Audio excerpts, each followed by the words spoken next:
Bienvenue à l'Évangile, notre espoir aujourd'hui. Est-ce que l'Évangile est une bonne nouvelle pour vous? L'Évangile, elle veut dire bonne nouvelle, justement. Et je crois que nous avons besoin d'entendre de bonnes nouvelles aujourd'hui. Beaucoup, vous savez, utilisent cette parole pour différentes raisons. La bonne nouvelle que je parle. Et certains pour s'instruire de l'histoire, où il y a une richesse extraordinaire à y découvrir. D'autres pour comprendre le sens véritable de la bonne nouvelle qui nous a été donnée. Et pour certains, ils utilisent l'Évangile pour apaiser leur conscience et lui faire dire ce qu'ils veulent. En d'autres mots, c'est de cette pensée que vient toute forme de religion. Et la religion, c'est d'essayer de pratiquer des valeurs pour rejoindre Dieu par nos œuvres. Tandis qu'une relation, c'est ce que Dieu est venu faire pour nous donner une direction dans la vie. Et j'aimerais vous dire franchement que l'Évangile, qui est une bonne nouvelle, en est une pour connaître non pas une religion, mais une personne, et son nom est Jésus. Le Fils de Dieu. Alléluia. Et il y aura seulement un verset que j'aimerais qu'on puisse porter attention aujourd'hui. Et on va essayer de comprendre toutes les facettes de ce verset dans cette émission. Et j'aimerais qu'on puisse ensemble lire l'Évangile de Jean, chapitre 1, verset 14. Et on poursuit dans l'Évangile pour nous aujourd'hui, qui est une bonne nouvelle. Et j'aimerais vous en parler dans toutes ces facettes de ce verset 14, de ce que la bonne nouvelle nous déclare. Verset 14, dans l'Évangile de Jean, chapitre 1. Et la parole a été faite chair. Et elle a habité parmi nous, pleine de grâce et de vérité. Et nous avons contemplé sa gloire, une gloire comme la gloire du Fils unique venu du Père. C'est un verset des plus extraordinaires de la parole de Dieu. Et si vous venez qu'à comprendre, réaliser et mettre en pratique ce verset, je vous garantis que votre dimension spirituelle va changer du tout au tout. Ce verset-là a la capacité de transformer toute personne dans ses relations, dans ses intentions et dans ses motifs de vie.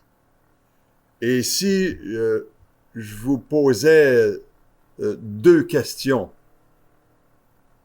pour suivre dans cette même pensée. Est-ce que vous aimeriez que votre cœur soit rempli de la présence même de Dieu?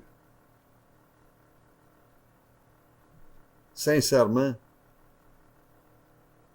il faut se poser la question. La deuxième question. Aimeriez-vous que toutes vos relations soient l'empreinte de l'amour de Dieu? Toute forme de relation. Et mon souhait aujourd'hui pour vous n'est pas de vous accorder de gagner à la loto.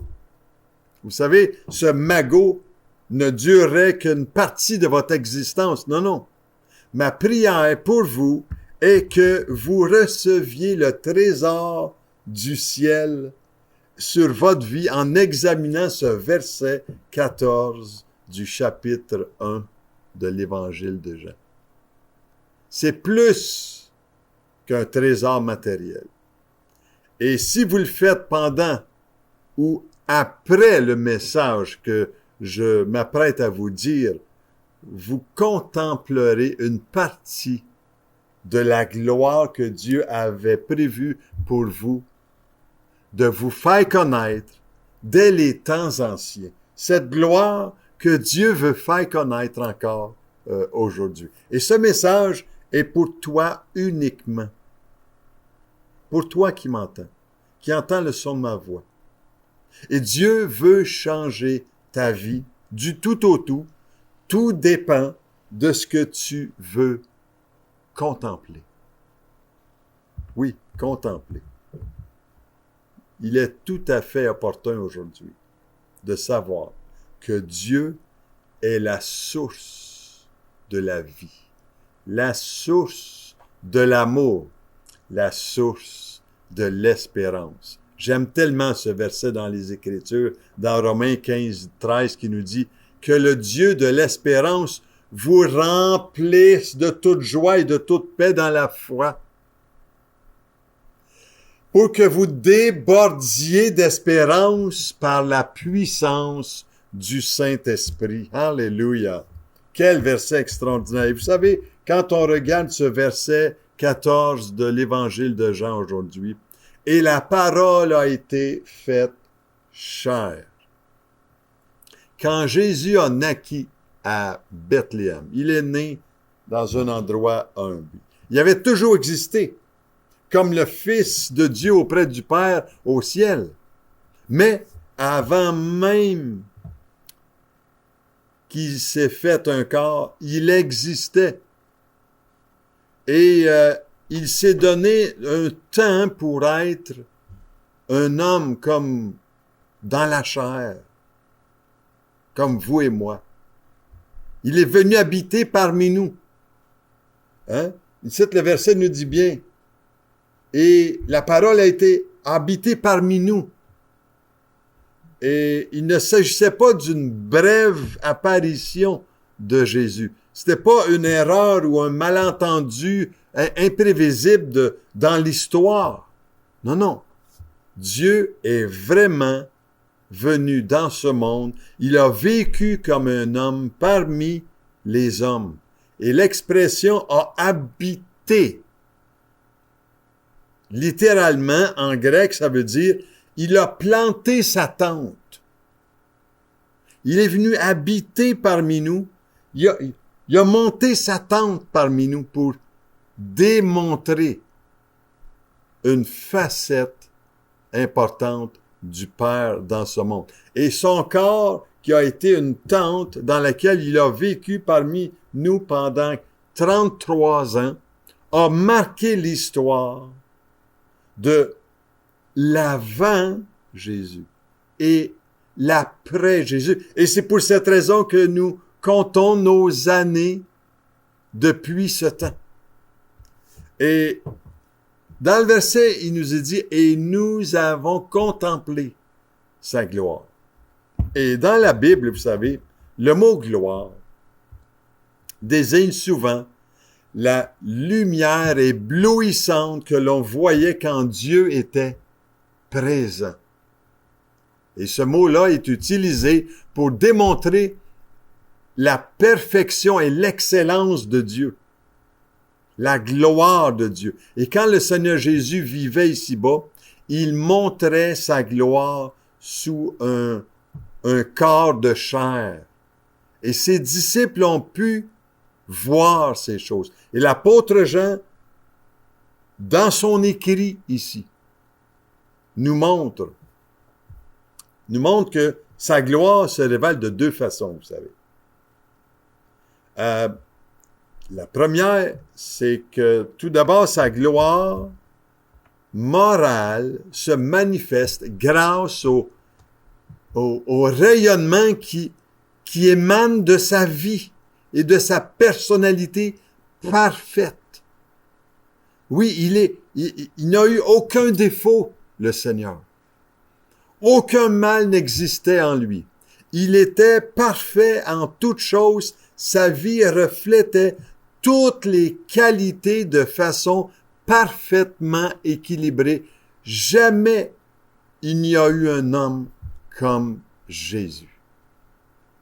Et deuxièmement, il a eu l'éclat visible de sa gloire qui se manifestait sur la montagne, même de la transfiguration. Vous verrez ça dans l'Évangile de Matthieu, chapitre 17, versets 1 et 2.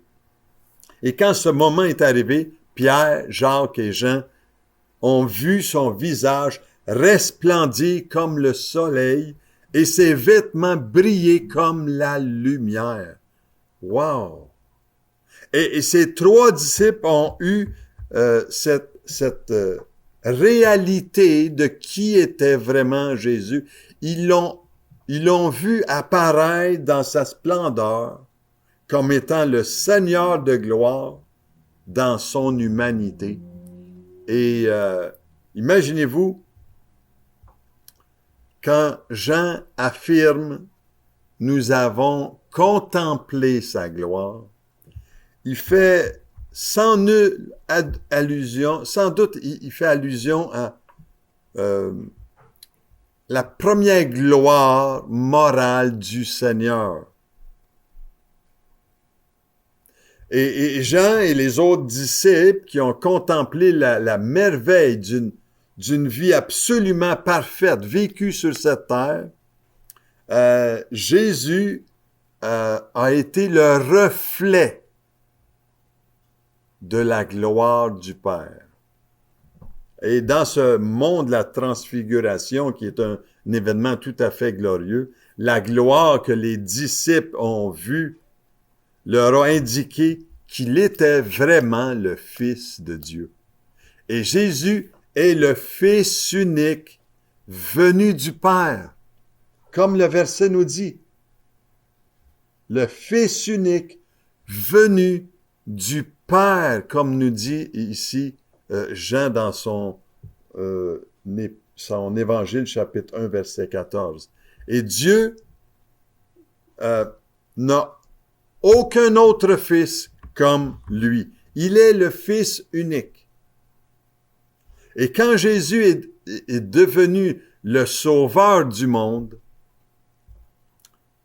il a changé complètement la trajectoire de la destinée des hommes.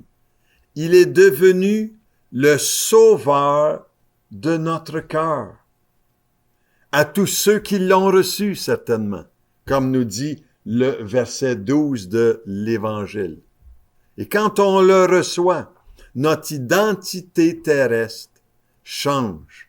Nous demeurons avec notre corps, mais nous devenons fils et filles de Dieu. Vous savez, Jésus était vraiment ce Fils unique, le Fils de Dieu, dans un sens tout à fait particulier. Et comme Fils de Dieu, il est aussi l'égal de Dieu.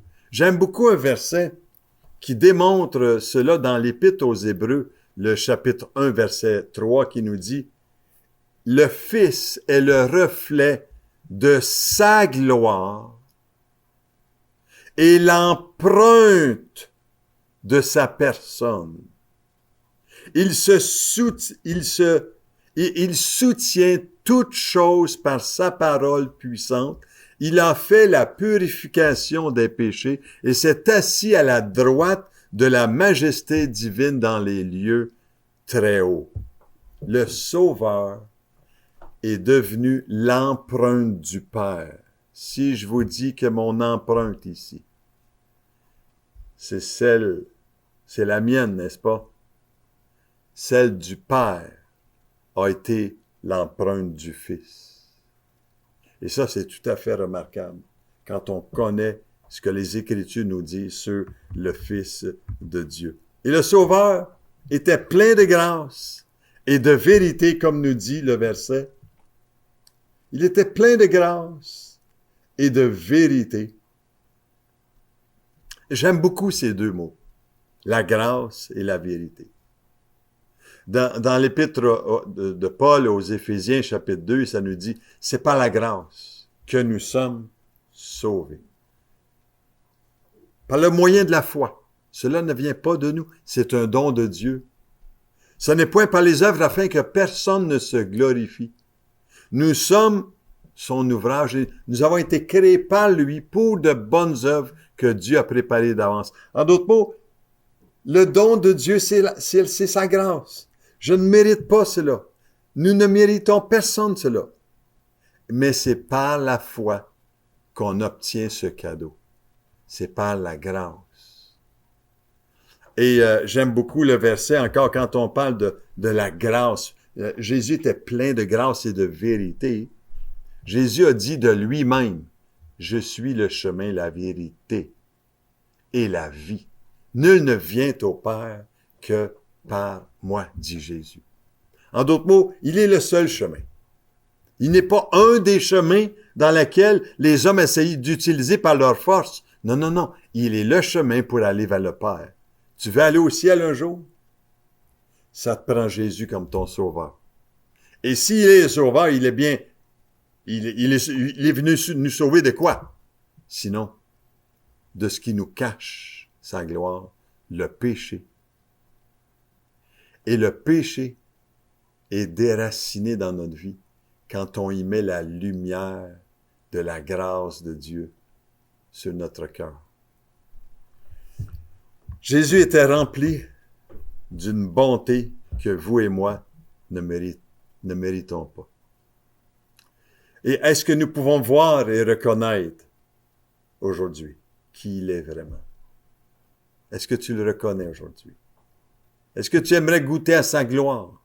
Jésus s'est montré honnête avec nous, parfait avec nous, juste avec nous. Jamais il n'a excusé le péché de quiconque. Jamais il ne s'est rendu complice de péché avec quelqu'un. Il a été et a été totalement miséricordieux et en même temps totalement juste. Et lui qui a dit, la parole a été faite chair et qui a habité parmi nous, plein de grâce et de vérité. Et nous avons contemplé sa gloire, une gloire comme la gloire du Fils unique venu du Père. Il y a tellement une image qui me vient à l'esprit aujourd'hui de vous partager. Vous savez, espérer être libre dans l'âme, c'est comme vous et moi qui sommes dans une petite cage d'oiseaux et qui sommes toujours enfermés. Et le péché nous tient toujours captifs dans cette cage. Et on ne peut pas sortir. Mais quand Jésus ouvre la porte de notre cœur, il nous fait sortir de cette cage pour découvrir la véritable liberté. Je te souhaite cette liberté. J'ai vécu cette liberté. Je vis encore cette liberté. Je ne suis plus en cage autour d'un système religieux, mais dans une relation directe avec Dieu. Et je te souhaite aujourd'hui de découvrir ce verset merveilleux. La semaine prochaine, je poursuis avec l'Évangile pour nous. Et écoute bien ce chant aujourd'hui et laisse donc le Saint-Esprit parler à ton cœur. Il te tend la main encore une fois. Et on se retrouve la semaine prochaine. Soyez richement bénis.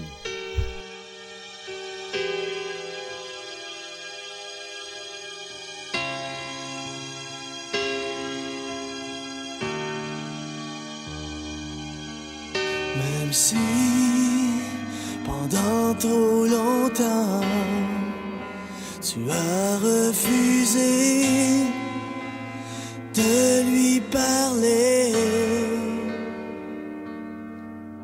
Jésus connaît tes sentiments, il est toujours prêt à recommencer.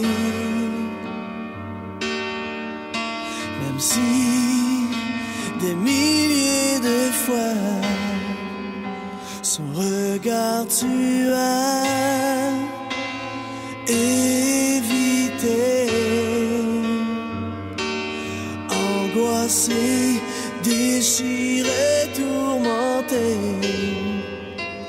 vivant dans la culpabilité, il te tend la main encore une fois, t'ouvre le chemin, te laisse le choix, il te tend la main encore une fois, il voudrait tellement te serrer dans ses bras.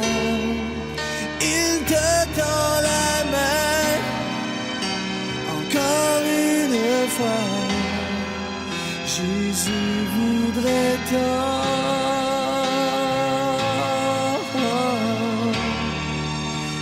bâtir ta foi.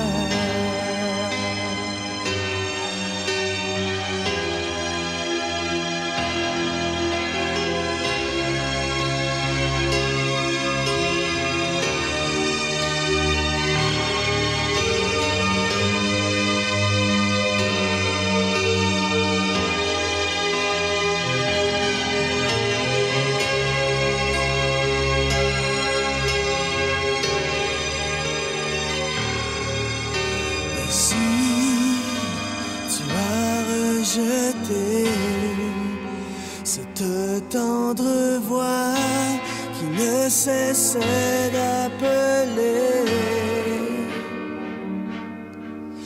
elle peut encore te diriger, souffler à ton oreille que tu es pardonné. T'inquiète pas pour demain, Dieu détient la clé de ton destin. Laisse-le déployer sa grandeur, remplir d'amour le vide de ton cœur.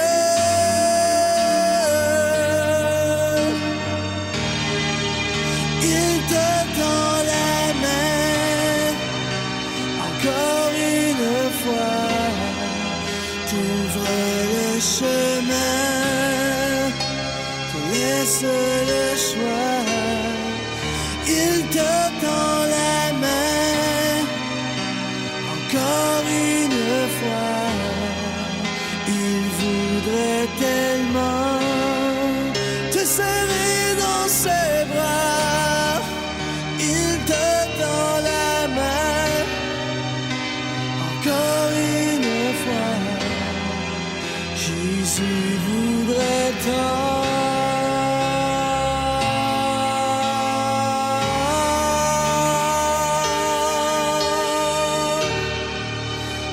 bâtir ta foi.